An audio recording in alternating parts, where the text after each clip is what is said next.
رفتیم کجا بود خدایا؟ همون نزدیکای لایپزیگ رفتیم. خب یه لایپزیگ پیش میری. زایر خو میشناسی؟ زایر رفتی پیش زایر؟ نرفتیم ولی میفهمم کجاست. این از اون که پیشتر میره. از اون پیشتر میره.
سلام دوستا، با یک برنامه جدید در خدمت آقا شیرعالم هستیم. آقا شیرعالم در کشور آلمان در شرکت مرسدس بنز دوره آسبیلونگ 3.5 سالش تمام کرده. برای ما جالب بود چرا که در یوتیوب یا شبکه‌های اجتماعی که هر چی جستجو میکنی راجع به آسبیلونگ اطلاعاتی ما شخصا با زبان فارسی پیدا نکردیم. ما گفتیم بهترین فرصت است که از آقا شیرعالم پرسان کنیم که آسبیلونگ از کجا شروع میشه، شرایطش چی است، ساعت زبان در چه ساعت باید باشه، کلی چیزا رو ما از پرسان میکنیم که مورد استفاده شما قرار بگیره و شما یک اطلاعات اولیه به دستتون بیایه برای آسبیلونگ. آقا شیرعالم خدا معرفی کو، چند وقت است که در آلمان هستی، از کجا آسبیلونگ شروع کردی، با چه ساعت زبان شروع کردی؟ بفرما دیگه. سلام دوستان و هموطنان عزیز، سلام گرم خدا برای شما تقدیم میکنم. دیگه خودم تقریبا 7.5 سال است در آلمان هستم. دیگه آسبیلونگ کیفیت میشه تو خونه که مکانیکی خود ما را دیگه تقریبا 1 سال میشه خلاص کردیم میشه، ولی فعلا کار میکنم. به خاطر از آسبیلونگ میخوای شروع کنی، اول باید زبان باید خوب باشه، B1 یا B2 باشه بهتر است. هر چی نوید که بالا باشه باز در مکتب تو مشکلات کمتر داری. ریاضیت باید خوبتر باشه دیگه. فیزیک یک ذره یاد داشته باشی. اگر یاد نداشته باشی هم میتونی مثلا قبل از اینکه آسبیلونگ شروع کنی یک نخیلفه برای خودت بگیری که اینا رو برای تو یاد بده. باز یک آسبیلونگ پلاس برای خودت پیدا کنی تا میتونین آسبیلونگ پلاستون زیاد دور نباشه، به خاطر که 3.5 سال است و نمیتونی هر روز راه دوره بری و بیایی. اما آسبیلونگ جایی را که پیدا میکنی او هم باید ببینی که جای خوب باشه دیگه، امکاناتش خوب باشه، کلا باید معلوماتش قبلش بگیری برای خودتان. آسبیلونگ زمانی که شروع میکنی فیرما باشه بهتر است، مثل فیرمای مرسدس، BMW یا شرکت های کلان، یا اینکه از این ورکشاپ های داخل شهر هم میشه مثلا؟ بستگی داره، ولی اگر داخلی فیرما شروع کنی خوبی های خودش داره. اگر در ورکشاپی مثلا خرد شروع کنی او هم خوبی های خودش داره. در ورکشاپ کلانتر شروع کنی باز تو با سیستم های مدرن تر آشنا میشوی، میتونی کلا امکانات خوبتر برات میده از لحاظ پرداخت کردنش، پرداخت پیسهش دیگه. باز ورکشاپ‌های خرد که باشه خوبیش است که تو کارهای مختلف یاد میگیری، ولی داخل یک شرکت که باشی تو مثلا میتونی فقط امو یک مارک یا مرسدس یا BMW دمو دمون مارک باز تو خوب یاد میگیری. باز زمانی که تو شروع کردی پایه حقوق یک اوسبیلدونگی چقدر بود؟ زمانی که من شروع کردم سال 2017 بود. اوسبیلدونگ شروع کردم تقریبا 830 یورو بود دیگه. سال اول. سال اول. باز عالی اطلاع داری چقدر؟ عالی فعلا در جایی که ما اوسبیلدونگ میکنیم دیگه 980 یورو نتو برای بچه‌هایی که فعلا اوسبیلدونگ شروع کردن 980 یورو. یعنی سال 2022 دیگه. تا 2022 بله. 2023 امکان داره زیادتر هم شود. آره دیگه 6% گفته که زیاد میشه دیگه. حالا بسته به هر شرکت فرق داره دیگه. چی درسای بیشتر مهم است مثلا در مکتب باشه؟ در مکتب که هست درسای فیزیک زیاد داره، ریاضی است دیگه، خودی هم مضمونای خودی مشاترونیک هست که 14 فیلد داره. این درسایش هست دیگه. کلا درسایش زبان یاد داشته باشی میتونی از پس خودت داخل مکتب هم بر بیاری، ولی اگه زبانت صحیح نباشه باز فردا مثلا رفتی امتحاناتشو لیرگنگ میروی با مشکلات زیاد مواجه میشوی. ولی من خیلی دیدم که در حساب اوسبیلدونگ پیش هم زبانهای خودش یا مثلا فارسی، ایرانی، افغانی در اوجا اوسبیلدونگ میکنه. با نظر تو هم جالب است؟ این میتونه مثلا برای خود نفر که اوجا اوسبیلدونگ میکنه برایش خوب باشه ولی چون زبان یاد نداره، ولی از اون طرف باز این برایش خوب نیست چون زبان آلمانیش خراب شده میره و اما لغاتایی که باید با آلمانیش استفاده کنی شاید سر کار همراه او هم زبان خودش با فارسی یاد بگیره. وقتی مکتب که میره و باز او یک چیز دیگر که برایش میگویه باید نمیفهمه که چی گفت درباره چی گفت. ولی مثلا زمانی که در شرکت مرسدس بنز تو خود اوسبیلدونگ شروع کردیم دانمو مایسترایی که دانموجا بود چی کمکی در حساب درس مکتب بود تو میکرد؟ در اون جایی که ما بودیم هم مایستر برای ما یاد میداد و هم نه دانمو درس اگه تو مشکل داشتی پرسان که میکردیم برای ما مثلا خودشان کلا برایش تشریح میکرد. باز وقت برات میمون 1 ساعت 2 ساعت میگفت بیا مثلا چی سوالی چه مشکلاتی مثلا در مکتب داشتی او را پرسان میکرد. باز خودشان یک ورق برات داده بود برمان داده بود که توی ببر در خانه مثلا این را پر کو. باز هر هفته باید این را دوباره تحویل میداده میشه و سعی میکرد که کجا تو مثلا اشتباه کردی کجا صحیح بود اینا رو کلا کنترل میکرد. از این لحاظش خیلی خوب بود. یعنی شرکت‌های کلان یعنی دانمو سطح استانداردی مثلا روز میه پیش دیگه در حساب یا اوسبیلدونگ در حساب آموزش کار. دقیقاً. ولی پریوات مثل این که پریوات ما همسنفی‌هایم بودن یه برشان رسیدگی کمتر میکرد دیگه. لباس یا مثلا تجهیزاتی مثلا به خاطر یک نفری که در مشاترونیک نیاز داره اونا رو برش نمیداد. خیلی از دوستایم بودن که میگفتن سر ما زیاد کار میکنه از حد نرمال. اینا در اوسبیلدونگ که شروع میکنی باید خیلی مهم است قبل از اینکه تو هم قرارداد که امضا میکنی باید پرسان کنی که من چند روز اولاب دارم، ساعت کاریت معلوم باشه، پاوزت معلوم باشه. اینا باید کلا در داخل قرارداد کاری تو باید درج باشه. یعنی نمیتونی که بگی که اون نفر برات بگه که من برای تو 20 روز اولاب میتونم یا مثلا 8 روز اولاب میتونم. اینا کلش از خود قانون داره. کلا باید اون در قرارداد نوشته باشه. یعنی ممکن است که در ورکشاپ‌های پریوات که کار میکنی یعنی از حق تو حقت خیلی خورده میشه. من از کسایی که از دوستایم که میشناسم در داخل صنف ما بودن از پیششون پرسان میکردم تجربات خوبی نداشتن. اکثرا یک دوستم بود 4 دفعه جای اوسبیلدونگش چنج کرده بود به خاطر که 3 بارش داخل ورکشاپ پریوات بود دیگه. اکثرا رئیس هایشان خارجی بودن دیگه. باز برشان رسیدگی خوب نمیکرد. میتونست دوباره راحت چنج میشنی خوشت نامت میتونی مثلا یک شرکت دیگر پیدا کنی بعد دوباره مثلا بری در اون شرکت از همون جایی که هستی ادامه بدی. این خوبی هم داره که باز یعنی بعد محیط کار شرکت های کلان مثال چه رقم راحت است سخت است؟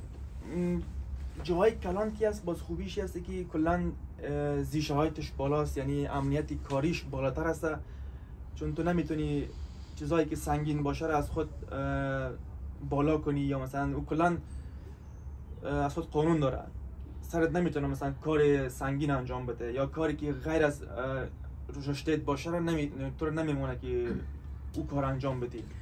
حالا مثال ما دمی ورکشاتای خرد که مثال میبینیم، مثال یک کسی که اوسبیلدونگ میکنه آنموج هست دیگه. تو که خود رفتی مثال بار اول شروع کردی در چیز سال 3.5 سال شد گفتی نه؟ 3.5 سال اوسبیلدونگ خلاص کردیم شه، 1 سال هم کار میکنیم. 1 سال هم کار میکنی در شرکت مرسدس بنز. تو زمانی که شروع کردی با تو چی دورهای داخل خود شرکت داد؟ داخل خود شرکت که بودیم کلی هم بخشایی که داخل شرکت بود ما را روان کرد، از جای رنگمالیش روان کرد تا جای لاگه، جایی که مایستر میشونه، کلا مثلا در اونجا دوره میگیری. یعنی مثلا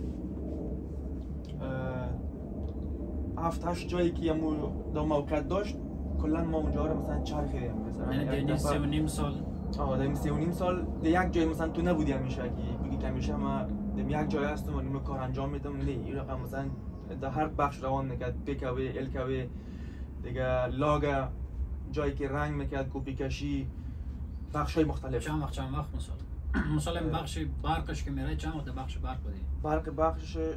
بخش برق 1 سال بودیم. یعنی 1 سال تو برق میبینی؟ 1 سال برق، 1 سال مثلا در کار مشاتخونیک، در خودی موتور 1 سال بیشتر دیگه. باز تا جایی مثل لاگکی بود تایل مثلا بشناسی چیز کنیم یا 3 هفته 4 هفته این رقمی بود. بازی تا شرکت هم مثلا تا جایی هم مثال داره که مثال خارج از مثلا نمو محل کار که مثال بری در جو شرکت کنی یا مثال یک چیزی رو در تو آموزش بدن؟ بله او هم بود. لیرگنگ بود. یکی لیرگنگ از طرف خود مکتب است که زمانی تو اوسبیلدونگ میکنی لیرگنگ از طرف خود شرکت برای تو نمیده. لیرگنگ از طرف مکتب برای تو تعلق میگیره، با جزوی پلان درسیت میباشه. تقریبا 10 تا لیرگنگ باید انجام بدی، شاید بیشتر باشه. یعنی 3.5 سال؟ تقریبا 10 تا بیشتر و کمتر هست. در این 3.5 سال توی رو باید انجام بدی. مثلا لیرگنگای برق است، هوخ ولت است، موتورهای برقی خیلی زیاد دیگه. کل بخشای موتور مثلا تو لیرگنگش انجام میدی بیرون، بجز مکتب که میروی خوب هست. این بجز مکتب یک جای دیگه مثلا در خود ای هاکا یا مثلا هندکس کما اونجا تو رو روان میکنه که تو ای لیرگنگ انجام بدی. باز برای تو یک شاین جداگانه برات میده که تو مثلا ای لیرگنگ تو انجام دادی که باز وقت آخر در امتحان که شد این ورقای تو رو صحیح میکنه، باز میتونی در امتحان شرکت کنی. حالا مثال در ذهن خیلی هست که میگه ما اوسبیلدونگ شروع کنم، میگه بخش مکانیکی موتور یعنی موتوری و رفته رو موتور برقی میشه. آیا اون موتور برقی تعمیراتش چقدر؟ آیا او هم تعمیراتش مثل این موتورها زیاد میآید یا اینکه او کم است؟ فعلا که از آلمان سالهای آینده تصمیم داره که موتورها رو کلا برقی کنه. یعنی احتمال معلوم داره است که باز دیگه کلا زیاد میشه از این بابت برقی دیگه. حالا فعلا که هست یک رشته رو به خاطر می اوسبیلدونگ مخصوصی خودی همی موتورهای برقی مانده که هوخ ولت مشاتخونیک میگه. یعنی کسی که در شرکت‌های کلان مثلا اگه اوسبیلدونگ شروع کنه چانس از این داره که قطعی‌ها زیاد کار کنن، چون که موتور برقی هم میه برای تعمیرات نه؟ بله 100%. ولی در ورکشاپ‌های پریوات موتور برقی بسیار چانسش کمه. به خاطر که ورکشتاتی مثلا به خاطر موتور برقی او ورکشتات باید قبل از اینکه میخواد او ورکشتات به خاطر موتور برقی شوه او با از طرف خود ای هاکا یا مثلا اندکس کما نفر میه او رو سعی میکنه، باز او باید گپخفت شوه. کلا همو وسایلایی که داخل اون شرکت همو ورکشتات هسته باید کلا ضد برق باشه، مثلا با هوخ ولت زیشه باشه. این چیزا که هست باید یک ذره سخت میشه، بخاطر همین نمیتونه که ورکشتاتش هر جای درست کنی. یعنی ساعت زبان خیلی یعنی کمترینش باید B1 باشه. B1 میشه مثلا گفت که کم است، از B1 بالاتر باشه خوب. یعنی B2 خیلی خوب است، B2 باشه بالاتر باشه که خوبتر. ساعت زبان خودت چه بود رفتی؟ اصلا که رفته بودم B2 بود. B2 بعد مشکل هم خورده بودی؟ بازم بله، با وجودی که من به B2 خوانده بودم بازم لغاتایی می آمد که من تا حالا هیچ جوار نشنیده بودم. اولین بار بود میشنیدم.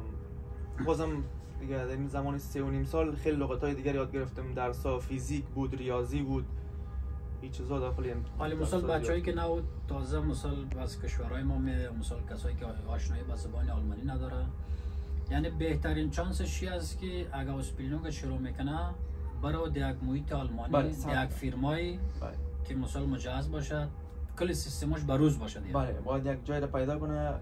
قبل از اینکه میخوای اسپیلنگ شروع کنه حتما در اون شرکت باید 1 هفته یا 2 هفته پرکتیکوم انجام بده. اگه خوشش آمد اوجا قراردادش امضا کنه، اگر نداد باید دوباره فرزوق کنه که جای دیگر رو پیدا کنه. نگه که مثلا میشه که حال پیدا کردم باید همیشه اسپیلنگ شروع کنم، باید 4-5 جای بره ببینه، چون هر جا مثلا امکانات خودش رو برش میده.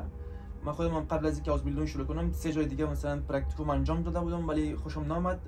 باز دوباره گفتم هم رشته اول مثلا باید انتخاب کنی که چی رشته رو میخوای اسپیلنگ کنی. در همون رشته مثلا تو باید همیشه پرکتیکوم پیدا کنی، اگر خوشت اومد همون دوم رشته اسپیلنگ کنی. باز آیا طریقه اینمی که مثل شرکت مرسدس بنز مثلا یک شرکت معتبر بسیار کلانی است که بخوای در اقدام کنی که اسپیلنگ یا پرکتیکوم شروع کنی، باید کی رو ببینی یا کجا برای در سایتی است، جایی است؟ اولش که اگه خود زبانت خیلی خوب باشه میتونی برای خود یک بیوربونگ نوشته کنی. بیوربونگ یعنی سوانه کاریت، مثلا تو کلا کل مشخصات خودت نوشته میکنی دیگه، برای مشارکت خودت توضیح میدی که من یک مشخصات کامل برش خلاص برش توضیح میدی. باز برش به طریق ایمیل برشان روان میکنی همراه لیبنسلاوفت، باز اونا میبینه. باز اگه خوشش آمد برای تو ترمیم میده، میگه بیا مثلا همراه تو صحبت کنم، من نزدیک. باز دوباره پیشش کی رفتی، دوباره خودت مثلا برش نزدیک گپ بزنی، باز خیلی چیزا رو برای تو همون سوال میکنه و همون تو ازش سوال میکنی. خیلی خوب. نمیشه که مثلا یک نمایندگی مرسدس هم میبینی مثلا میری یا نمو لیبنسلاوفت دستش این هم امکان داره. داره. بله، مثلا تو یک جای زندگی میکنی، اما نمایندگی ها رو میشناسی که در این مثلا در این نزدیکی های نمایندگی ها هستن، میتونی این ورقا رو خودت چاپ کنیش، به وربونگت لیبنسلاوفت امرای سایت که داری کپیشه برش روان میگی، مثلا میگیری امرای خودت میری در شرکت تسلیم میتیشه، برای اونا خودشون میگیرن زنگ میزنن. این کسایی که مثلا تجربه کاری مثل کشور ایران یا افغانستان که مکانیکی داره، یا چی تاثیری در حساب چیزشون داره؟ اینا تاثیر خیلی مثبت داره، خیلی خوب است که مثلا تو اگه تجربه کاری داشته باشی او رو حتما نوشته کنی، خیلی یک پونکتی بالایی هست، یعنی امکانش خیلی بالا میشه که برای تو اسپیلنگ بده. یعنی هر شرکتی که بری برای تو چانست خیلی زیاد است. حالی از نگاه تو که مثال داری در مرسدس مثال اسپیلنگ خلاص کردی ولی کار کرده رئیسی، کدام شرکت مثال جالبتر میبینی؟ دیگه شرکت های بزرگ کلش خوب هستند. امی آلمان که است کشور صنعتی مثلا در موتور خوب است، امی چند مارکی که داره کلا پرداختش خوب است و امکاناتش خوب است، کلشان بر روز رسانی شدگی است دیگه نمیتونی مثلا بگی این خوبتر از این است. حالی در ورکشاپ‌های خرد بسیار کار است، یعنی هیچ شاید آنم تا پاوزه یا آنم تا تفریح کم تا بکنی یا نونی چاش تا بخری، ولی کلش کار است، یعنی باید کار کنی، چون مثال شخصی است، کار شخصی است. داخل محیط شرکت‌های کلان کار چقدر، تفریح چقدر و همکارا و محیط کار پاکیش مثال مرتب بودنش یا در چی ساعتی است؟ ساعتی بالایی است دیگه به عنوان ساعت کاری و پاوزا و این چیزا که گفتی کلش مثلا برای تو از قبل پلان شدگی هستن. به طور مثال بگم یک بریک موتور برات میتونم چنج کو، این ساعتش معلوم است که تو چقدر زمان به این چنج کردن از این ساعت نیاز داری. اگر تو تستر رو انجام دادی دیگه باز میتونی برای خودت مثلا پاوزه کنی یا آهسته‌تر کار کنی یا تیزتر کار کنی، او دیگه بستگی به خودت داره. باز این خیلی خوبه. یعنی یک بریک تبدیل کردنش چقدر بستگی داره دیگه، هر رقم موتور مثلا میبینن اونا از قبل اینکه مثلا تو کار شروع کنی اونا میبینن که این موتور چقدر نیاز داره و یک موتوری که مثلا خرد باشه چقدر نیاز داره، موتوری که کلان باشه چقدر نیاز داره. برای یک موتوری مثلا نرمال 2 ساعت وقت میدن. 2 ساعت برات وقت میده که مثلا تو بریکاش چنج کنی. بعد از اینکه اسپیلنگ خلاص کنی مثلا در شرکت مرسدس چند فیصد چانس است که دانموج تو استخدام شوی و کار کنی؟ چانسش خیلی بالا هست، تقریبا میشه گفت که 80%. اگه تو کلا خوب بوده باشی، مثلا زمانی که تو آزبیلدون میکنی مثل یک زمانی دوره امتحان باری هست که تو میبینن که همیشه سر وقت مثلا سر کار میامدی، درسات خوب بوده، اونا تو را بعد از اینکه آزبیلدون خلاص شد تو را استخدام میکنن. مثل خودم که مثلا بعد کار. حالا خب ما سال 2022 سیم داریم میریم سال 2023، یعنی آخرای 2022 پایه حقوق یک کسی که به عنوان آزبیلدون خلاص کرده و این کار پروفی یاد گرفته در آلمان چقدر؟ دیگه اینا نمیتونم ساعتکی از یکی هست شروع میشه. خب یکی هست مثلا باز هر شرکت فرق داره، پیشتر گفتم دیگه هر شرکت نظر به مکارش میبینن، برای تو مثلا حقوق تعیین میکنه. یکی از طرف خود کسی هست که مثلا خودشان تعیین میکنه، گروپ ها هستن. این نمیتونی مثلا بگی که یا 20 یورو 30 یورو میتونیم یا به طور خلاص بگیم که از 20 یورو شروع میشه، یعنی بعد از آزبیلدون. بعد از آزبیلدون از ساعت 20 یورو شروع میشه در شرکت های کلان. نظر به تجربه کاری تو، نظر به کارت کلش میبینن، اینا خودشان تعیین میکنن. باز تو نمیتونم دقیق بگم که چقدر مثلا میگیرن، ولی از 20 یورو شروع میشه دیگه. درست است. خب دیگه چی مال بپرسیم؟ دیگه به نظر دیگه اگه بازم سوالی چیزی بود میتونین از حسام جان سوال کنین. اگه معلومات ما کامل نبود دیگه میبخشیم دوستان. شاید خیلی بعضی جا مثلا شاید اشتباهاتی چیزی باشه، اگر فراموش کرده باشیم میتونین دوباره در کامنت بنویسین. حسام جان خودش یا اطلاعاتشان خیلی خوب است. بسیار با هموطنان عزیز که است فکر میکنن که چه رقم میتونن که برش کمک کنن که بتونن جای خوب پیدا کنن. این خیلی باعث خوشحالی است. ولی مکتب یا دوچکورس خیلی یک چیزی کامل است که مثال میاین خیلی آنما میتونه راهنمایی کنه و از میپرسه که چی کاری کردی. بله مثلا تو قبلی که میخوای آزبیلدون شروع کنی جای دیگه هم هستن که برای تو کمک میکنه. مثل یا در فرانکفورت که هست فعلا یک جا هست مثل گیوتبه، او کسی که میخواد آزبیلدون کنه اوجا میتونه براشون ببربونگ نوشته میکنه، لیبنسلاف نوشته میکنه خودشان و اوجا تو براشون نخیلفون براشون میده. برای خودم مثلا یک ماه قبل از اینکه آزبیلدونم شروع شه برام نخیلفه برام داده بود که بتونم ریاضی و فیزیک ما اوجا یک قبلا که در افغانستان خوانده بودم مثلا بتونم دوباره یادآوری کنم. و باز قبل از اینکه میخوای آزبیلدون بگیری برای اونا از پیش یک تست میگیرن، یک امتحان میگیرن. باز نظر به مو امتحان تو را در آزبیلدون برات میتن یا نمیتن. ایران خیلی مهم است. یعنی کسی که رشته مکانیکی چرا که حالا شخصا خودم اگه مثلا اگه آزبیلدون شروع کنم در حساب مکانیکی در ذهن مازم میگرده که موتور ماشین موتوریش از بین میره و کلش برقی میشه و ما بیکار میمونم. ولی در شرکت های شاید در تعمیرگاه شخصی بیکار بمانی، ولی بعد از شاید 20 سال بعد. ولی در شرکت های کلان موتور برقی هم زیاد میه برای جور کردن.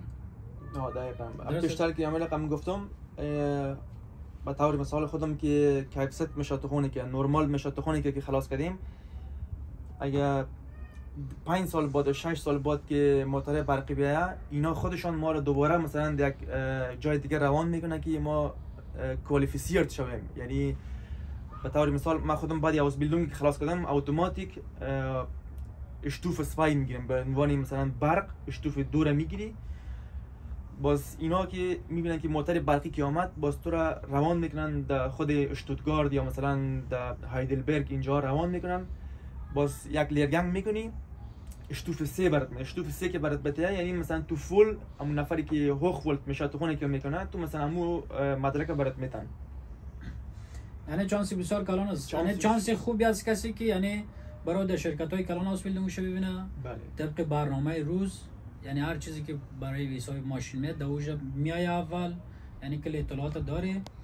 با او خاطر بهترین چانسی است که از ورکشات های خرد خود مثلا مصرف نکنین. اگر مجبور شدی اونجا بد نیست، ولی بهترش است که در فیرمای کلان خدا ثبت کنیم. مثال شرکت های کلان دالمان زیاد است. دقیقاً. دالمان این که دنبال کارگر میگردن چه رقمی است؟ دنبال کارگری مثلا آیا مثال هم دنبال نیرو هستن یا اینکه؟ بله اینا همیشه هستن دنبال نیرو کارگر، همیشه میگردن دیگه، هستن دیگه. یعنی کسی که تجربه کاری هم داشته باشه اینا کلش ما گفتم کلا مثلا به عنوان پوینت های خوب حساب میشه. یعنی تجربه کاری داشته خیلی خوب است. خیلی خوب است. خب چیزی خود در ذهن ما نیست تا جایی که امکان داشت ما گفتیم اطلاعات شرایط شرکت کلان و شرکت های خرده یا مثال تعمیرگاه های مثال شخصی. امیدوار هستم که لذت برده باشین و یک چیزی هم کمک شما شده باشه برای هاوس بیلدینگ، چرا که خیلی از هموطنان دنبال چیزا زیاد میگردن که هاوس بیلدینگ کجا ببینن، کجا خوب است کجا خوب نیست. اما رقمی که شیرجان هم میبینی هاوس بیلدینگش خلاص کرد با امکانات بسیار بالا، یعنی موقعیت بسیار عالی در شرکت مرسدس بنز و بعد از 3 سال آنموج هم استخدام شده و کار میکنه. آنموت گفت این امکانات بابت ماشین هر چی که بیاد آنموج در اختیار یا قرار میگیره، چرا که یا باید آنموت مثل یک استاد وری آموزش ببینن. امیدوار هستم از این برنامه لذت برده باشیم، به درتون خورده باشه. این ویدیو بود، ویدیوی راجع به هاوس بیلدینگ مکانیکی در کشور آلمان. شیرجان اگر سوال چیزی پیغامی چیزی هست دیگه، ما برای هموطنان عزیز آرزوی موفقیت میکنم که بتونن یک جای خوب برای هاوس بیلدینگ پیدا کنن، بتونن هاوس بیلدینگشون انجام بدن، بعد همونجا دیگه استخدام شون و کار کنن. دیگه آینده خوب برایشان میخوایم. دیگه میسپارمتون به الله. روز خوش. خداحافظ. خداحافظ تا برنامه بعد.